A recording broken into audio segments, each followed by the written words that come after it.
Bismillahirrahmanirrahim. Assalamu alaikum. Class 11, chapter number 1, lecture number 9. Our next topic day indicating uncertainties in calculation. زموږ previous class په هغه کې موږ uncertainty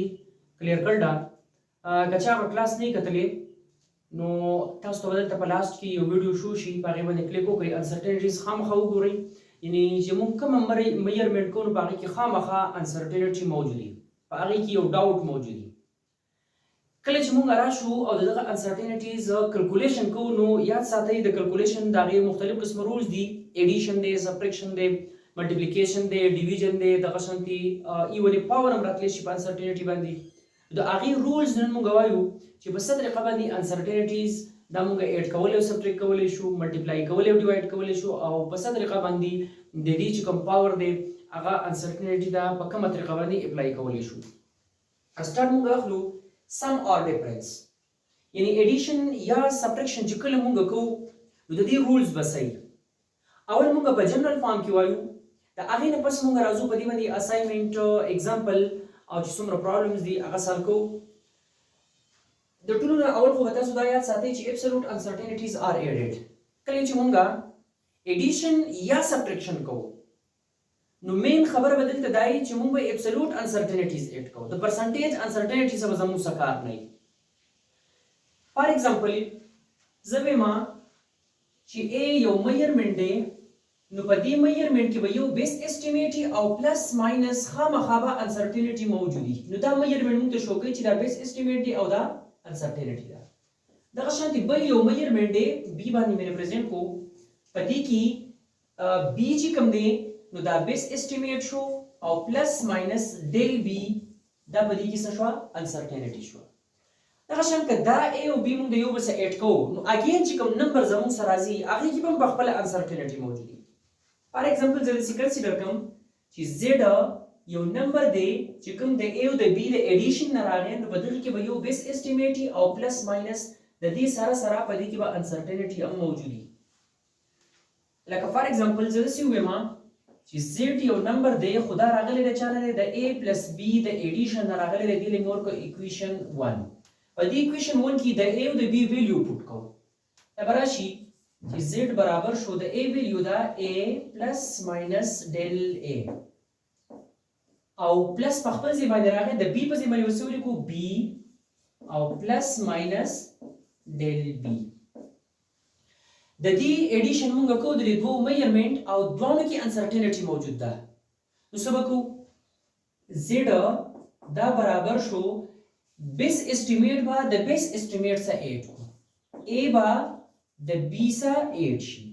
پلس ماینس چې کوم انسرټینټیز دي یعنی ډیل A ایبسولوټ انسرټینټیز دي نو دا به په خپل منځ کې څه شي؟ اډ بشي. دغه شان دا موږ لیکلی شو چې زیډ یعنی زیډ ویلیو څه ده؟ دا موږ داسې لیکلی شو چې زیډ پلس ماینس ډیل زیډ دا به برابر شي A پلس B. A پلس B یعنی A او B به موږ څه کوو؟ اډ کوو. نو A او B چې موږ اډ کوو لیټ سپوز زه داسې لیکم چې د دې د ایډیشن نه څه راځي؟ زیډ راځي، ځکه چې A پلس B موږ د زیډ برابر اخیستی دی او پلس ماینس دا چې کوم انسرټینټي ده نو دغه انسرټینټي ما له څه راکولی شي؟ دا ما له راکولی شي ډیل زیډ. په دې طریقه باندې موږ څه کولی شو؟ په دې باندې موږ ایډیشن کولی شو. سیمیلر پروسیس دی د سبټریکشن دپاره. فار ایگزامپل همدغه کیس دی چې A برابر دی د A پلس ماینس ډیل A او B برابر دی د B پلس ماینس ډیل V او Z یو نمبر دی چې هغه د دې دواړو د ایډیشن نه راځي Z او پلس ماینس ډیل Z. اوس موږ کوو د دې سبټریکشن. نو سبټریکشن به څنګه کوو؟ فار ایگزامپل زه وایم چې زیډ یو نمبر دی او دا د څه نه راځي چې کله د A نه B زه څه کم ماینس کم. دا شو ایکویشن نمبر 2. دا ایکویشن نمبر 2 دی، په دې کې ویلیوز پوټ کوو، د A او د B ویلیو پوټ کوو. نو زیډ برابر شو د A ویلیو دا A پلس ماینس ډیل A او دلته به راشي ماینس او د B ویلیو دا B پلس ماینس ډیل B. د دې کلکولیشن چې موږ کوو نو سبټریکشن او په ایډیشن کې یو ډیفرنس دی، صرف هغه تاسو ته کلیر کوم. داسې به وکړو چې زیډ دا به ولیکم بیس اسټیمیټ نه به بیس اسټیمیټ ماینس شي A ماینس B به راشي او پلس ماینس uncertainties تاسو به وایي چې uncertainties به یو بل نه سبټریکټ شي خو uncertainties سبټریکټ کیږي نه del a به again add شي د del b سره absolute uncertainties مې بیا اډ کړ دلته یو پوینټ دی زیاتره سټوډنټس ته دا کنفیوژن وي چې مونږه پروسس د سبټریکشن کوو uncertainty ولې مونږه اډ کړه نو دلته زه تاسو دا پوینټ کلیئر کوم که فار ایگزامپل uncertainties مونږ د یو بل نه سبټریکټ کوو یو uncertainty د بل یو uncertainty نه بل uncertainty ماینس شو maybe زیاتره کیسز کې پاسیبل لا چې uncertainty یو بل 0 کی let's suppose 0.5 minus 0.5 answer کا 0 ملاو شو uncertainty ختم شو او دا ممکن نه ده چې په یو میجرمنت کې uncertainty نه نو دی وجه uncertainties مونږه سبټریکټ کولای نشو نو دا چې کوم دی زه داسې لیکلی شم چې z او پلس ماینس ډیل زیډ دا برابر شو دا مې زیډ ویلو لیکله a minus b په خپل ځای باندې راغی د a minus b په ځای باندې مونږه z هم لیکلی شو که دلته مونږ ولیکو چې z راغی یو انسر کمپاسبل انسر دی هغه z دی او پلس ماینس دا ټول چې مونږ اډ کړو دا غي سره راغی ډیل z راغی نو راځو په دې باندې یو एग्जांपल او یو اساینمنت سال کوو زموږ چې کوم اساینمنت एग्जांपल دی 1.2 نو په هغه کې موږ تاسو لږ د دې سټیټمنټ ګورو په دې باندې ځان پوهه کو بیا راځو د دې سولوشن ته if d1 plus del d1 is equal to x(1.41 plus minus 0.05 mm represents the internal diameter of the metal pipe یو metal pipe دی د هغه چې کوم internal diameter دی یعنی په d1 باندې موږ ریپرزینټ کو خود ته موږ ته ویل چې d1 plus del d1 سره د uncertainty موږ ته د internal diameter given دی دا شانتي بیا موږ ته وی n d2 plus del d2 1.79 plus 0.05 mm represents the external diameter of the metal pipe دا شانتي د metal pipe چې کوم external diameter دی هغه موږ په d2 ریپرزینټ کو او سره د uncertainty د هغه ویلیو موږ ته given ده then find تاسو معلوم کړئ the thickness of the metal part of the pipe including uncertainty in it د metal چې کوم د دې pipe چې کوم metal part دی کوم metal حصہ ده د هغه thickness معلوم کړئ خو سره د uncertainty مطلب تاسو په دې فکر ځان پوهه کړئ دا یو pipe دی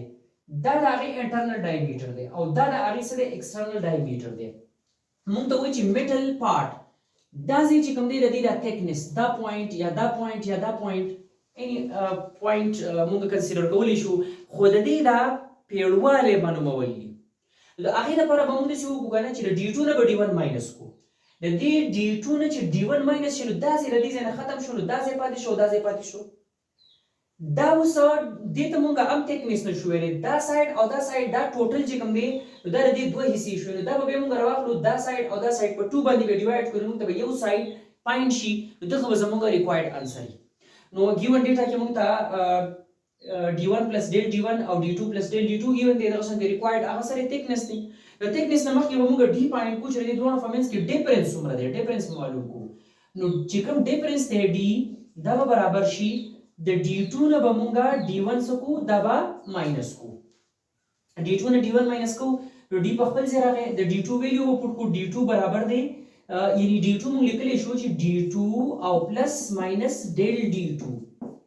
او د دې نه به موږ سبټریکټ کو ماینس d1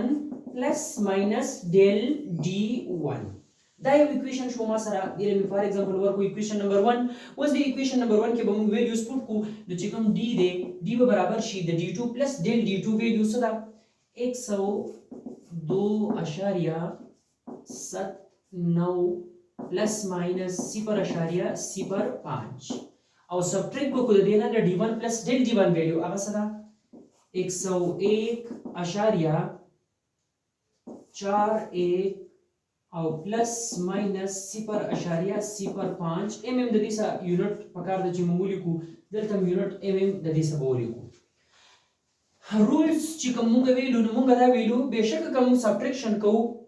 خود دې uncertainties دا به موږ اډ کوو نو د بیس اسټیمیټ نه به بیس اسټیمیټ ماینس means چې 102.79 نه به ماینس کو 101.41 او پلس ماینس په خپل ځای راشي او uncertainties چې کوم دي 0.05 او پلس 0.05 mm د د دې سبب ولیکو او د دې سبب څه ولیکو mm. دا انسرټینټیز اټ کو خو د 102.7 نه به ماینس کو 101.41 نو د دې نه چې کوم ویډیو راځي بوک کې د دې سولوشن شته 1.38 د دې نه راځي یعنی د ډي چې کوم ویډیو رااله d is equal to د چې ماینس کو نو د دې نه راځي 1.38 او پلس ماینس 0.05 او 0.05 دا چې 8 شي نو د دې نه راځي 0.10 او mm د دې سره د دې سره د لاست کې ویلو ګور دوه سره راغی دا زموږ سره ډی ویډیو رااله خو دا زموږ ریکوایرډ انسر نه دی موږ ته پاین کول تکنس دی او تکنس چې کوم دی یو سایډ ته موږ ویل او دا چې کوم ډیفرنس راغی نو دا سایډ پلس دا سایډ دسی به موږ وکړو چې کوم تکنس پاین کوو نو تکنس زبردست ولیکم چې تکنس یعنی ټی دا برابر شو डी براواخلو او په 2 باندې به ډیوایډ کړو تکنس برابر شو د ډی ویلیو خو الریډي زمو سره چې डी پلس ډیل डी نو د دې ویلیو هغه براواخلو په 2 باندې به ډیوایډ کړو نو تکنس برابر شو د دې ویلیو سره غلا 1.38 ډیوایډ بشي په 2 باندې او پلس ماینس 0.10 انسرټینټی په 2 باندې شي ډیوایډ بشي دغه شانتي टी به برابر شي 1.38 واخلې په 2 باندې ډیوایډ کړئ د دې راځي 0.69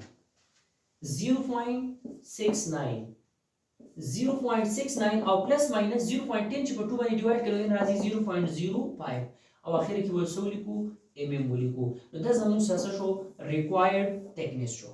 اوس راځو په دې باندې یو एग्जांपल 1.2 एग्जांपल هغه حل کوو خو اوس موږ راځو assignment 1.2 ته assignment 1.2 چې کوم سټیټمنټ دی Apicius calculated the wall of hob brick thickness. The brick is laid in a plate position lengthwise called stretcher position. مطلب دا دی چې Apicius ته هغه یو وال د هغه thickness معیار کوي خو کله چې دا خخته د لګول دا په lengthwise چې هغه ته stretcher position وایي یعنی plate داسې پرته د پوګدوالي باندې نو د دې دیوال دا کم پلنواله چې دی هغه څومره دی 13.6 او 0.1 په هغه کې انسرټینټی ده او n سنټي میټر دا موږ ته کیون دی مخکې سوی and one break thickness the break is placed position lengthwise orthogonal to wall called header position په دویم نمبر پوزیشن کې د څه کار وکړو چې په زیاده دی په دیوال کې دا خفته د څه پوګدو لګي دا خفته د څه ولګولا هیډر پوزیشن مرته وي یا orthogonal چې کوم پوزیشن دی په پلن والی باندې اوس دلته چې د دې کوم دا تکنس شو نو ښکاره خبره ده چې دا تکنس سیوا دی دا تکنس کم دی په دې پوزیشن کې او دا تکنس څه دی سیوال دی په دې کنډیشن کې چې دا خخته لګي نو دا وال به نری راځي او په دې کنډیشن کې چې کوم دا وال دی نو دا په پلن راځي مونږ ته سوې چې کله په دې پوزیشن کې تاول لګول نو 23.6 او پلس 0.1 سنټي میټر د دې تکنس شو calculate the difference in width of walls with uncertainty in it د دې دیوال او د دې دیوال په تکنس کې څومره فرق راغی هغه سره د انسرټینټی پوینټ کوي نو راځو سولوشن ته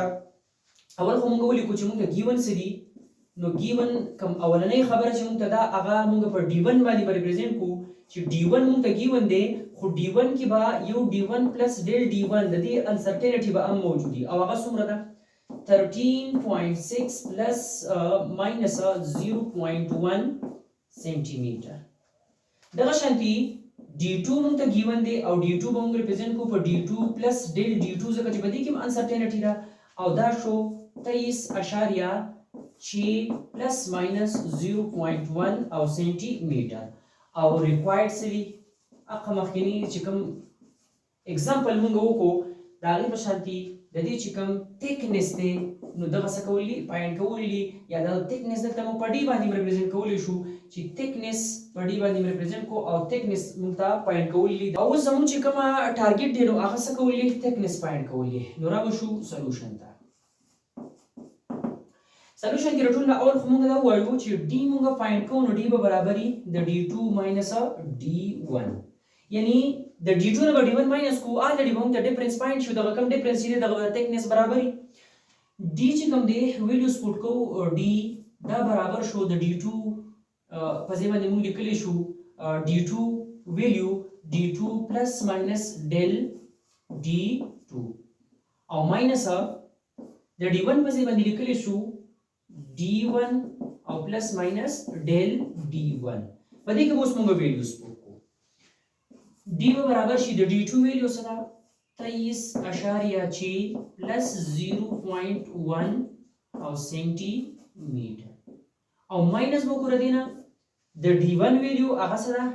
13.6 پلس ماینس 0.1 او سنتي میټر نو رولز خو تاسو یاد دي بیس اسټیمیټ نه به بیس اسټیمیټ ماینس کو डी به برابر شي 23.6 ماینس 13.6 او پلس ماینس انسرټینټیز به ایډ کو 0.1 پلس 0.1 او سنتي میټر دغه پکار دا چې موږ سنتي میټر ولیکو 23.6 ماینس 13.6 کلیر د 10 د دې راځي نو دلته به डी راشي 10 سنتي میټر او پلس ماینس انسرټینټیز 0.1 plus 0.1 دا 8 کوي نو دې راځي 0.2 او سنتي میټر به بهر ولیکو چې دې سم دی سنتي میټر نو دا زموږه ریکوایرډ انسر شو چونکی کلاس زموږه ډېر زیات لنټی کیږي نو نیکسټ کلاس کې به موږ کلیر کو پروډکټ یعنی ملټیپلیکیشن او ډیویژن او د اخیره په نیکسټ کلاس کې به بیا موږ کلیر کو چې کوم پاور دی نو ان شاء الله داسې به موږ سټپ وایز نو نیکسټ کلاس چې کوم دی په هغه کې به موږ پروډکټ اینڈ ملټیپلیکیشن کلیر کوو